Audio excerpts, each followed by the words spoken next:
Thank you, Hannah and Wendy, for leading us in our time of singing this morning. Well, it is Labor Day weekend, and I'm just curious as I look out across the audience here, just curious, what do you do as far as your work, even if you're retired? What do you do as far as your work, and what good purpose is it? Can you do that in just a short little snippet? Everybody has a job to do, right? What is the good and the value that comes out of you being able and having the privilege to work?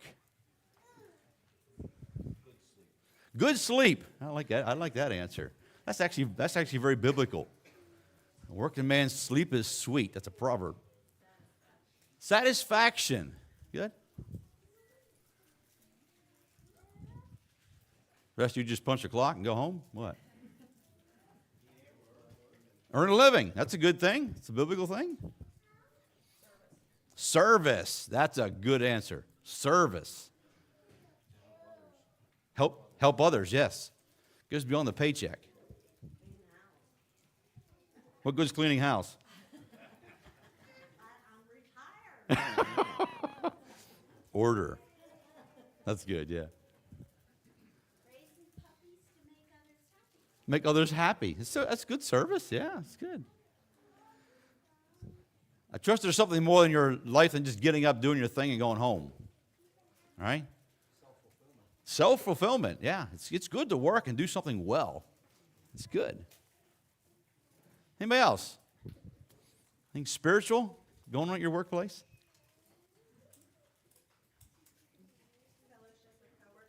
Fellowship with coworkers. Good answer.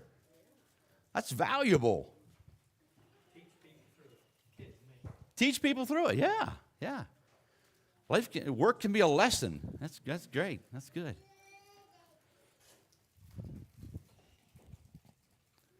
Last call. Anybody else?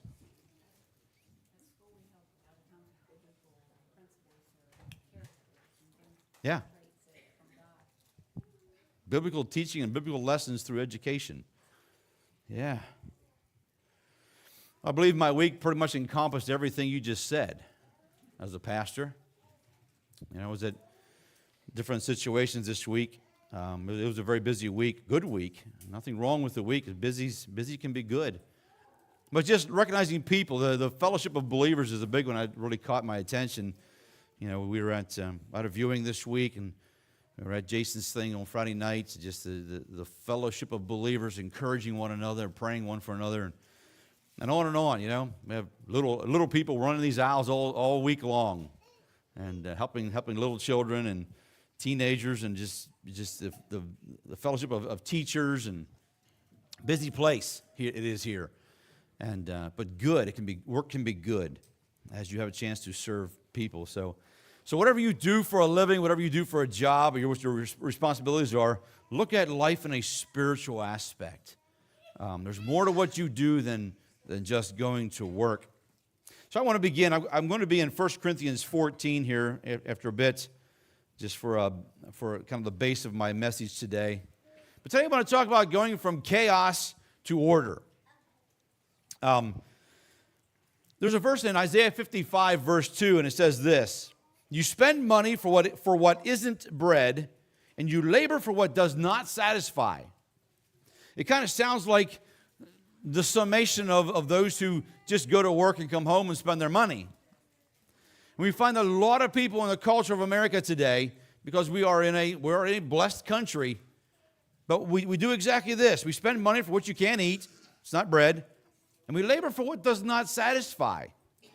You make money, you go up the chain, you make more money, you're making even more money. At the end of the day, we are still as unhappy as we were when the day started, in the midst of all of our labor.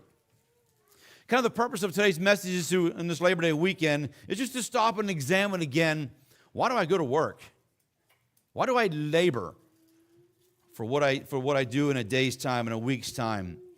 What is my purpose? What is the cost of my labor? We always say, what is the reward? What is the cost? There are quite a number of work